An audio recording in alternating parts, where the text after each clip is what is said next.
Assalamualaikum and good day everyone. My name is Emenora T. Mangako. Today, I will report about the missing chapter of Nolime Tangere entitled Elias and Salome. So let's start. Few people know that there is a missing chapter in the printed Nolime Tangere. This chapter was included in the original manuscript written in Rizal's own handwriting. It was entitled Elias and Salome, and it was originally intended by the author to follow chapter 24 in the woods. It was, however, crossed out in blue pencil so that it was deleted from the printed novel. A careful reading of this chapter shows that it is correlated with the events of the novel. It relates of Elias' escape from the picnic when the Guardia Civil came to arrest him and his sad parting with his sweetheart, Salome, who was a pretty orphan girl. Dito, sinasabi na kakaunti ang nakakaalam na may nawawalang chapter sa Noli. Ang chapter na ito ay totoong isinulat ni Rizal pero hindi siya naisama sa printed version kasi nilagyan niya ng blue pencil markings. Makikita rin na konektado ito sa main story lalo na sa pagtakas ni Elias after the picnic at ang emotional goodbye niya kay Salome. Ibig sabihin guys, malaga rin ito sa pagbuo ng character ni Elias. Why Rizal deletes the chapter? It should be recalled that Rizal was in dire financial situation in Berlin during the days when he was putting the finishing touches to the Noli. He knew that the cost of printing is in proportion with the number of pages of the manuscript. Inasmuch as he was harassed by lack of funds, he had to shorten the manuscript. Ito yung dahilan, no? Yung pera. Nag-iisa si Rizal sa Berlin at hirap na hirap siya sa gastusin. The more pages, the more expensive ang writing, ay ang printing. Dahil wala siyang sapat na funds, kailangan niyang bawasan ang bilang ng pahina.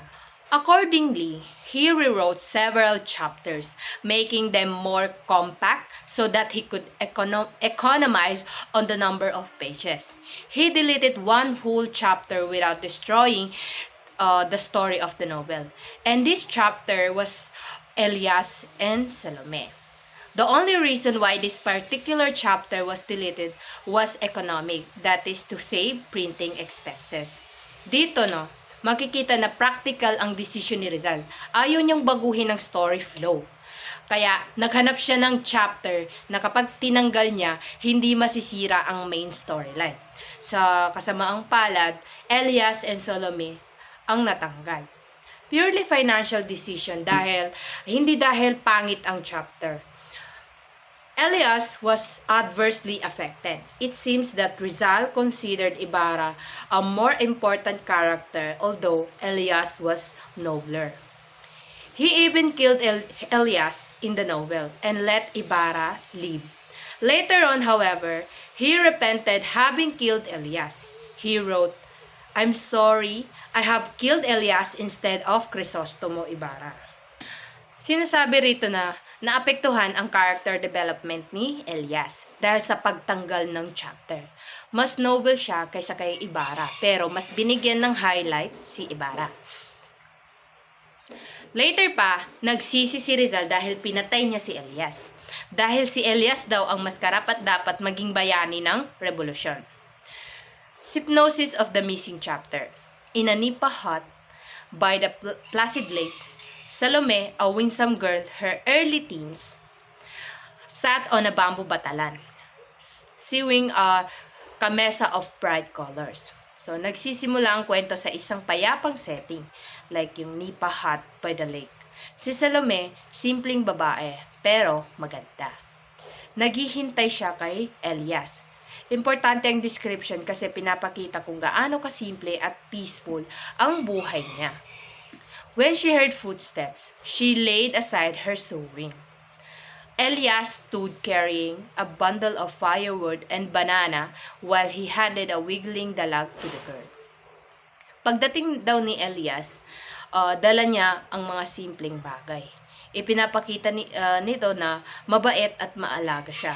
Pero kahit simple ang eksena, napapansin na may lungkot kay Elias. Salome noticed her lover was sad and pensive.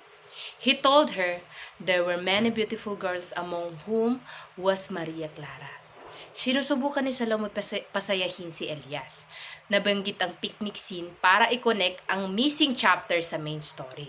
Yung mention niya kay Maria Clara, nagpapakita lang na sinusubukan niyang gawing light ang usapan.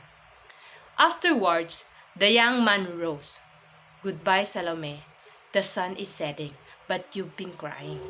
Dito nagsisimula ang emotional part. Alam ni Elias na aalis si Salome at ramdam niya ang lungkot sa kilos nito, kaya nagiging dramatic ang tono. She was crying, for soon she would leave this house where she grew up. Pinapakita dito ang struggle ni Salome. Iiwan niya ang bahay na kinalakihan niya dahil mag-isa na siya at may mga utang ang pamilya niya. Symbolic ang typhoon and the lake na parang paglipas ng buhay niya. Elias remained silent. Then you are tired of my friendship. Naging insecure si Elias. Akala niya may nagawa siyang mali, pero gusto lang talaga ni Salome magpakatotoo sa sitwasyon nila. I don't invite the rich as long as I have your friendship. Ipinapakita ng line na ito ang genuine love ni Salome. Hindi siya naghahangad ng kayamanan. Kontento siya sa simpleng pagmamahalan nila. If not for my cruel past, you would have been my wife in the eyes of God. Ito ang pinaka-heartbreaking. Gustong-gusto ni Elias si Salome. Pero dahil sa hirap ng nakaraan ng pamilya niya, ayaw niyang ipamana ang pain sa magiging mga anak nila. Kaya pinipili niyang lumayo. Forget me, forget a love so mad and futile.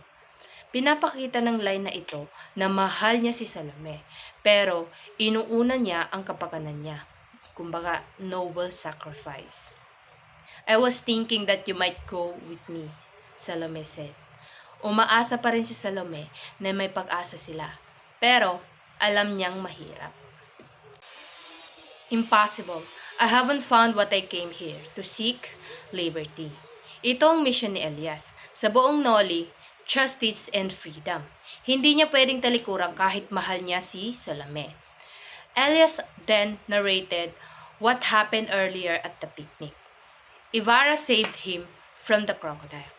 Nagbibigay ito ng context kung bakit may utang na loob si Elias kay Ibarra. Dito rin nagpapakita na connected talaga ang missing chapters sa main story. When I'm gone, live here so that you will remember me. This is Salome's final emotional request. Gusto niya, kahit wala na siya, may parte pa rin siya sa buhay ni Elias. Woman, you'll make me forget, Elias said in desperation. Ibig sabihin, no, kapag nanatili ako dito, mawawala ang focus ko.